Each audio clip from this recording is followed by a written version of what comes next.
"One lie is enough to question all truth." A quote from someone unknown. The murder of a spouse can happen for a variety of reasons.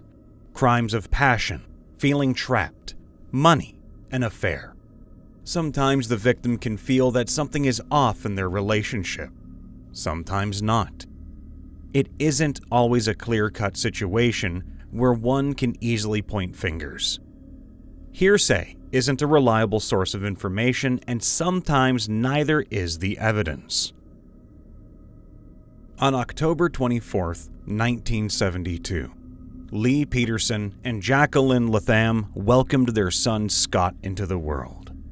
Scott was the youngest of his siblings and the only child that Lee and Jacqueline had together. The pair already had 6 children between them from previous relationships. The family was well enough off, between Lee's crate packaging company and Jacqueline's clothing boutique. They were able to indulge and encourage their children's interests, which included Scott's passion for golf. Scott was able to beat his father at the game by the time he was 14 and had dreams of being a pro golfer. While attending the University of San Diego High School, he was partners with future pro golfer Phil Mickelson. By the time he graduated high school, he was one of the top junior golfers in San Diego.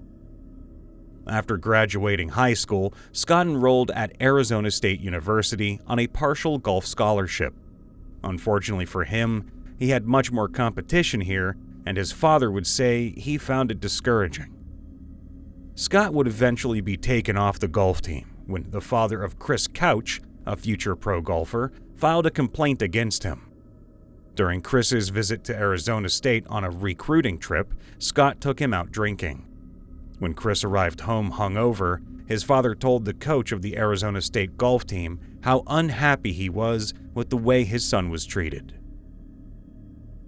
After eating through his scholarship and being removed from the golf team, Scott transferred to Cuesta College and then onto California Polytechnic State University. Scott planned to major in international business, but instead ended up graduating with a degree in agricultural business. All of his professors called him a model student.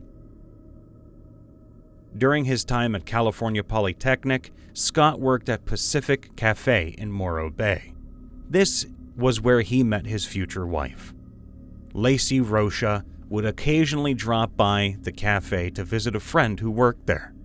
During her visits, she and Scott developed a friendship.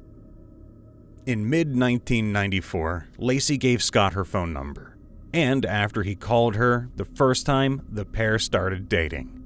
Laci would tell her mother she found the man she was going to marry. The pair dated for 2 years and eventually moved in together. The relationship made Scott change his dreams and switch to a business career. They seemed happy. After Laci graduated in 1997, she and Scott married at the Sycamore Mineral Springs Resort. Scott still had to finish his senior year, so Laci took a job in nearby Prunedale. Unbeknownst to Laci, this was when Scott began his first affair, though the details of the relationship were not released. In June of 1998, Scott would graduate with a Bachelor of Science, and the Petersons would go on to open a sports bar in San Luis Obispo called The Shack. It wasn't long before they decided they wanted to start a family and put the bar up for sale. They would move back to Laci's hometown of Modesto to begin the next chapter of their lives. Unfortunately for Laci, it would be her last chapter. In October 2020, the Petersons purchased a 3-bedroom, 2-bathroom bungalow on Covina Avenue, near East La Loma Park. Laci would take a job as a part-time substitute teacher, while Scott was hired by Trade Corp USA. Outside of her job, Laci dedicated much of her energy to being the perfect housewife. She enjoyed entertaining, cooking, and watching Martha Stewart. Soon, she would be able to put that same energy into motherhood. Laci discovered she was pregnant in 2002 with a due date of February 10, 2003. The pair planned to name their baby Connor. In November 2002, Scott met Amber Frey, a massage therapist from Fresno. Based on lies that would come to light later, Scott began an affair with Amber. Not even the imminent birth of his child could break the habitual cheater from his secret activities. Scott carried on life as usual to cover for his new relationship. On December 23rd, he accompanied Laci to Salon, where his sister-in-law cut his hair, as she did every month. While they were there, he offered to pick up the fruit basket Amy had ordered, as he would be playing golf near the retailer the next day. In fact, he was happy to tell anyone who would listen that he would be playing golf on December 24th. December 23rd would be the last normal day the Petersons would have. It would also be the last day that Laci's mother, Sharon Rocha, would speak to her daughter. Laci Peterson, who was 7.5 months pregnant, would go missing on December 24th. When Scott spoke to police about the disappearance of his wife, he would tell them the last time he saw her was around 9:30 a.m., when he left to go fishing at Berkeley Marina. When he left, Laci was watching a Martha Stewart segment about meringues, preparing to mop the floor, bake cookies, and walk the family dog, Mackenzie. Karen Service, a neighbor of the Petersons, said she found Mackenzie outside alone and returned him to their yard between 10:15 and 10:30 a.m. Another neighbor would say he saw Mackenzie around 10:45 a.m. while he was playing catch with his own dog. Later, at 2:15 p.m., Scott left a message for Laci saying, "Hey, beautiful, it's 2:15 p.m. I'm leaving Berkeley." When he got home, Laci's car was in the driveway. The house was empty, and Mackenzie was in the backyard. He claimed he relayed this information to Sharon, but she would refute this in the biography she would later write detailing the case. During interviews, a neighbor said that Scott knocked on his door looking for Laci. The neighbor and his wife would testify that Scott said he had been golfing that day and tried calling Laci. At a family gathering later that night, Scott once again told people he had been golfing all day. Sharon would learn that her daughter was missing when Scott called her and asked if she had seen Laci. She would have her husband, Laci's stepfather, file a missing persons report along with Scott. Police would be notified of Laci's disappearance shortly before 6 p.m. on December 24th. Detectives Alan Broschini and John Bueller responded to the call and would become the lead investigators for the case. They would begin by interviewing Scott and performing a perfunctory search of the house. Scott would tell the detectives he had been fishing for sturgeon at the Berkeley Marina, 90 miles from home, and when the search revealed Laci's keys, wallet, sunglasses, and purse in a closet, they organized a search. Over 900 of Laci's friends, family, and neighbors participated in a search of the neighborhood. They also posted missing person flyers in hopes of gaining any insight into the disappearance of the mother-to-be. Detectives didn't believe Laci would have left of her own accord without contacting her family, as it was out of character for her. With the use of canine units and searchlight-equipped helicopters, over 30 police and firefighters searched Dry Creek and the surrounding area. Some units searched on foot, while others took to horseback, bicycles, and watercraft. Over 1,500 volunteers aided in the search, setting up a command center to gather information and organize the searches, passing out flyers and blue and yellow ribbons, putting up posters, and attending candlelight vigils held for Laci. A $25,000 reward was offered for any information that led to Laci's return. It was later increased to $250,000 and then finally to $500,000. It was later increased to $2,500,000 and then finally to $500,000. At first, the detectives didn't consider Laci's disappearance suspicious, though they did suspect that foul play was involved almost immediately. As the investigation continued, Scott's potential as a prime suspect grew. During an interview with ABC News in 2017, Detective Bueller said, "I suspected Scott when I first met him. Didn't mean he did it, but I was a little thrown off by his lack of questioning. He wasn't, 'Will you call me back? Can I have one of your cards? What are you guys doing now?'" He also said that Scott was a strange combination of polite and arrogant, disaffectedly distant and impatiently irritable. He just didn't seem like a man who was crushed or even greatly disturbed by his wife's disappearance and possible death.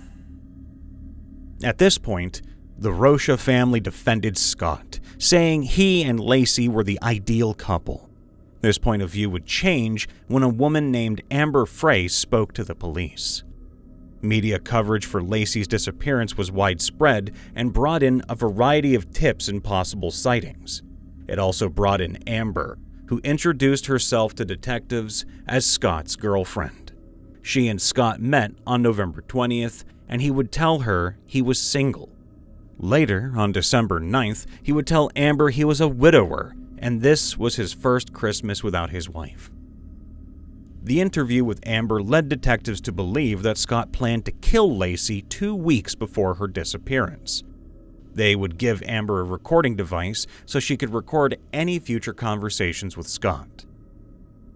On January 15, 2003, detectives would inform Laci's family of Scott's affair. On January 26th, the Rochas held a press conference. Brent, Laci's brother, said that he spoke with Scott on the phone on January 16th, and the man admitted to having an affair with a woman in Fresno. Brent also stated that the Rochas would no longer support Scott due to his failure to communicate with the family and his lack of cooperation with the police. Later that day, Amber Frey held a press conference of her own. She took the time to explain who she was and her role in the investigation. On April 13, 2003, 2 people walking their dog found the body of a male fetus on a tidal flat of the San Francisco Bay Shore in Richmond's Point Isabel Regional Shoreline Park. The following day, a jogger spotted a human torso in the riprap along the Point Isabel shoreline approximately a mile from where the fetus was found. DNA tests were performed, and on April 18th, it was confirmed that the remains belonged to Laci Peterson and her unborn son, Connor.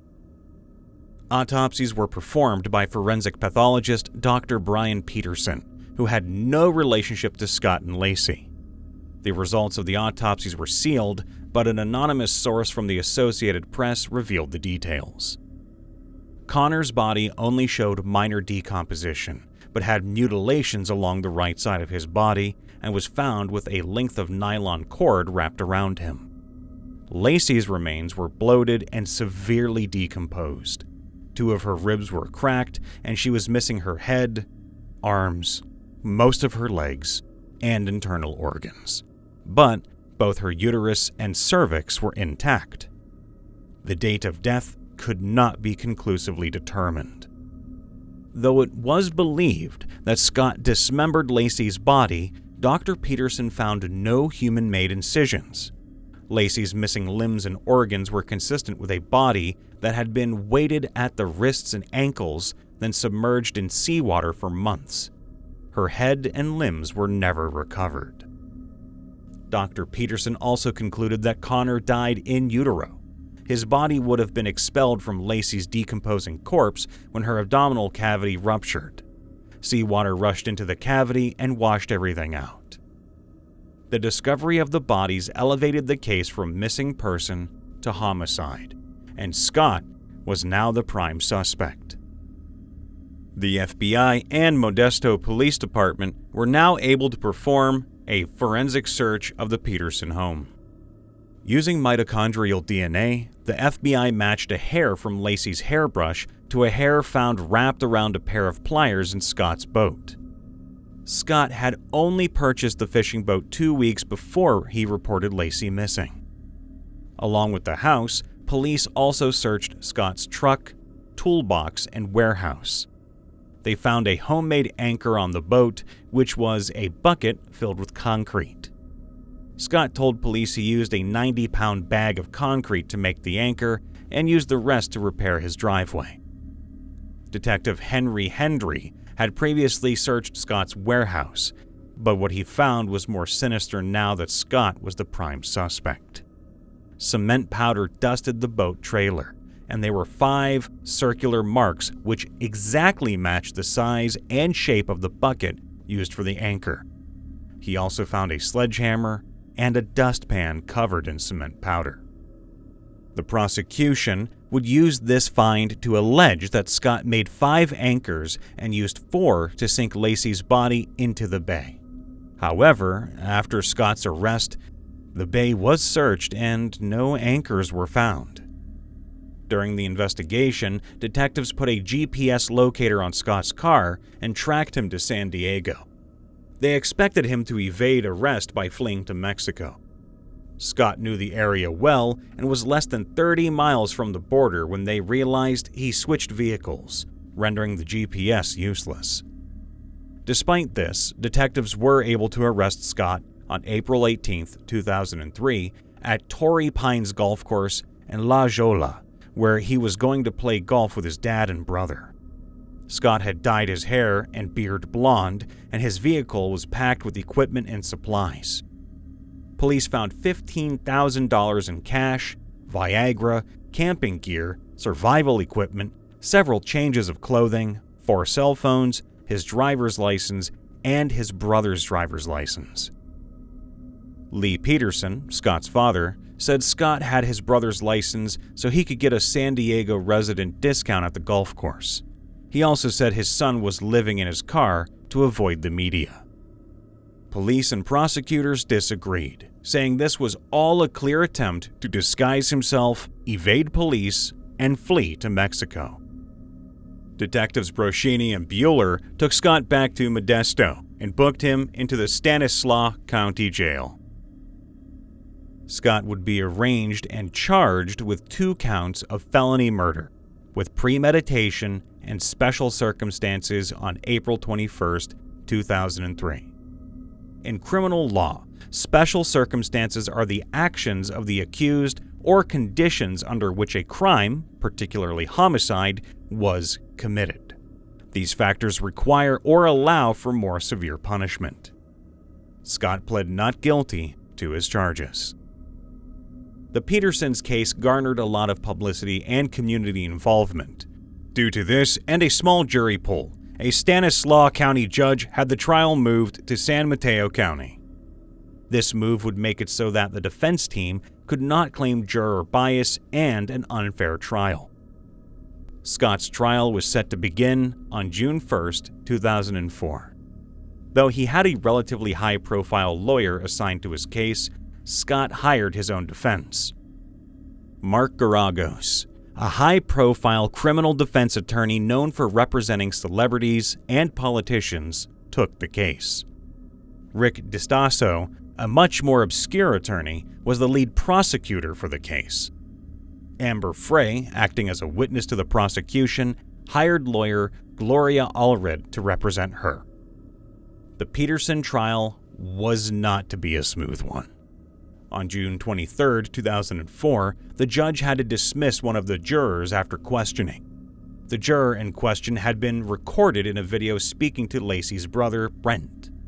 While the judge claimed this specifically was not the reason for the juror's dismissal, transcripts of the interview showed that the juror's girlfriend and others talked to him about news reports and his encounter with Brent.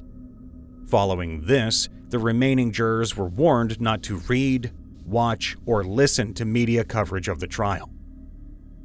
Opening statements began with the prosecution telling the court that they would show that Scott had killed Laci because he wanted to be with affair partner Amber Frey. The defense countered this by saying that while Scott was a cad for cheating on his wife, he would never throw his entire life away for a woman he had taken on 4 dates.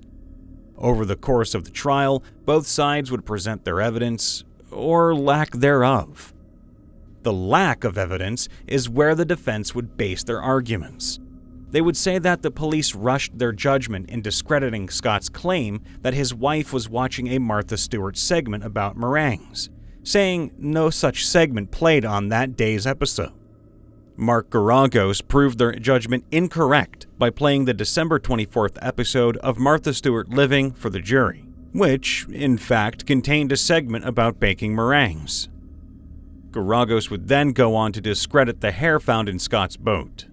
Laci had visited the warehouse and boat a few days prior to her disappearance and could easily have shed the hair during the visit. While the prosecution lacked forensic evidence, they relied heavily on circumstantial evidence to build their case. They would call into question Scott's abnormal behavior before, during, and after the disappearance of his wife. Throughout the trial, the prosecution would question and cross-examine a variety of witnesses. From their answers, they would suggest that Scott had several motives for killing Laci. He was tired of the marriage. He felt pressured by the pregnancy. He was under financial pressure. He wanted to continue his affair with Amber. There were plenty of reasons to explain the crime. Sharon Rocha would testify that, while at East La Loma Park to search for Laci, Scott refused to acknowledge her and would angle himself away when she tried to hug him. She would also say that he failed to attend a vigil held for Laci. Other relatives confirmed he showed little emotion. Some witnesses explained that Scott told them he would be golfing on the day of Laci's disappearance, not fishing. Some also verified his change in appearance and explained that Scott added 2 pornographic television channels to his cable programming after the disappearance.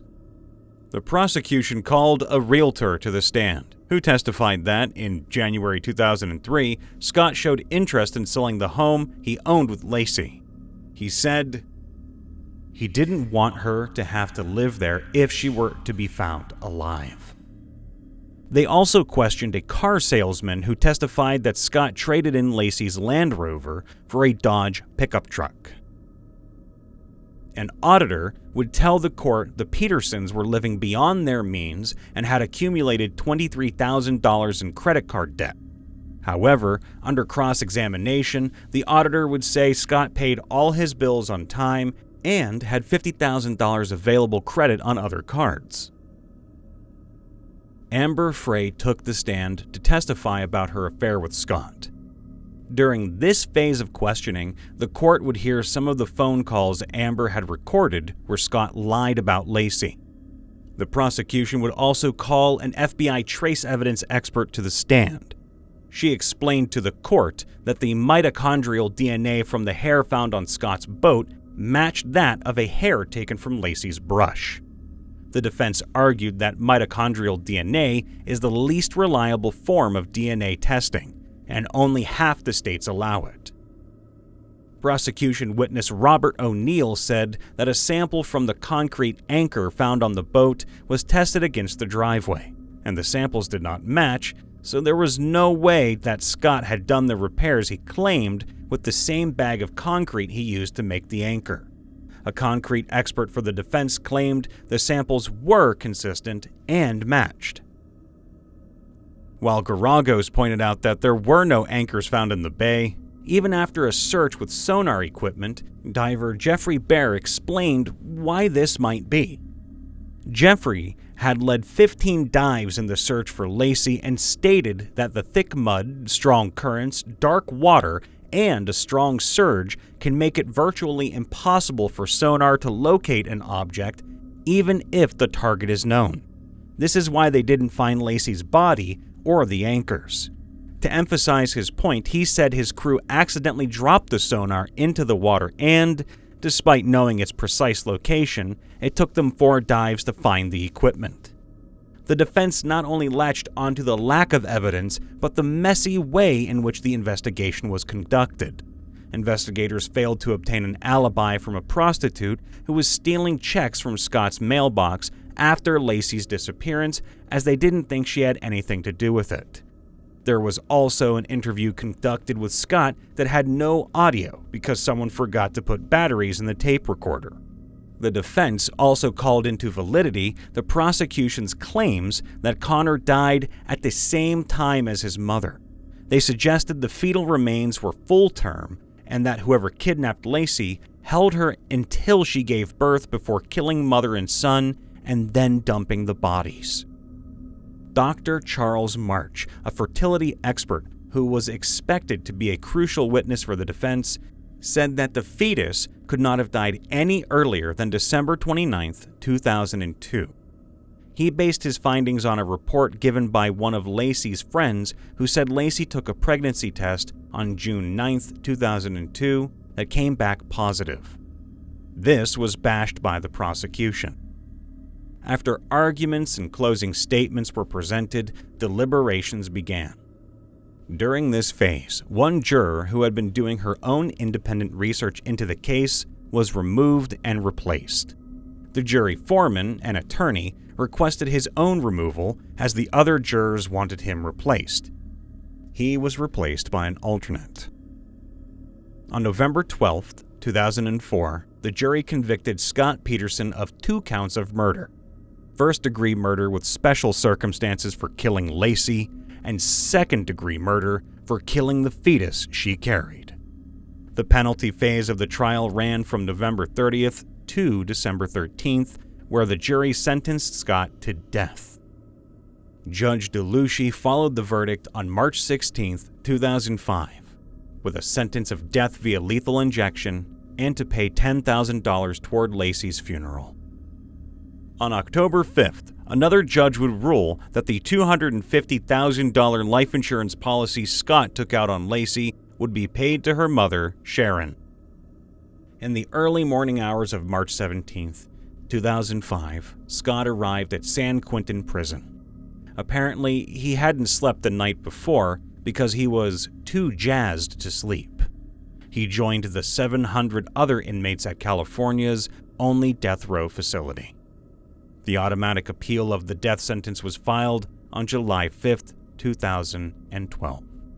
This was followed on July 6th by a 423-page brief contesting the sentence and arguing that the trial had been unfair due to publicity, incorrect evidentiary rulings, and a variety of small mistakes made during the trial. The State Attorney General's office filed its response on January 26, 2015. The defense would file a counter to this response, saying a certified dog that alerted to Laci's scent at the marina had failed 2/3 of tests conducted under similar conditions. The California Supreme Court wouldn't hear arguments on Scott's direct appeal until June 2020. Here, the defense claimed jurors had been improperly excused. The judge improperly allowed 2 jurors onto Scott's boat. The judge allowed the prosecution to be present when the defense did testing of the boat, and that due to potential jurors already drawing conclusions about the case prior to the trial, it should have been moved to a different county. On August 24th, the Supreme Court would make their conclusion. In a 7-0 decision, they chose to uphold the conviction but would overturn the death sentence. They found that 2 jurors had been improperly dismissed. The pair opposed capital punishment, but were not asked if they were able to put their views aside. Justice Leandra Kruger explained that jurors may not be excused merely for opposition to the death penalty, but only for views rendering them unable to fairly consider imposing that penalty in accordance with their oath. This is the meaning of the guarantee of an impartial jury. At this ruling, the prosecution said they would retry the penalty phase, but reversed their decision in June 2021. On September 22, 2021, Judge Ann Christine Masullo ruled that Scott would be resentenced to life in prison without the possibility of parole. The sentence would be made official at a hearing held on December 8th. Scott would be transferred to Mule Creek State Prison in Ione, California in October 2022. This isn't the end of Scott's story, however. On March 12, 2024, he would attend a hearing granted at the request of the LA Innocence Project. The nonprofit legal advocacy organization had accepted the Peterson case 2 months prior and claimed they had new evidence to support Scott's claim of innocence. On April 23rd, the prosecution said that any new DNA testing was unnecessary, as it had been done in 2013 and 2019. However, in May, a judge granted Scott's motion to have DNA testing done on a piece of duct tape found on Laci's pants during the autopsy. The stipulation was that all other requests would be rejected. Another request would be granted, though. On October 7th, a judge granted Scott's request for post-conviction discovery. This allowed his defense team to access evidence held by authorities, which was supposedly withheld during the trial. With the recent permissions and testing that have been granted, it is entirely possible that Scott's murder charges could be overturned. But, with the strangeness of his behavior, the coincidences, and the lack of any other suspects, do you think Scott Peterson could actually be innocent? According to Detective Bueller, well, I guess it's possible, but there's still people that believe the Earth is flat, too.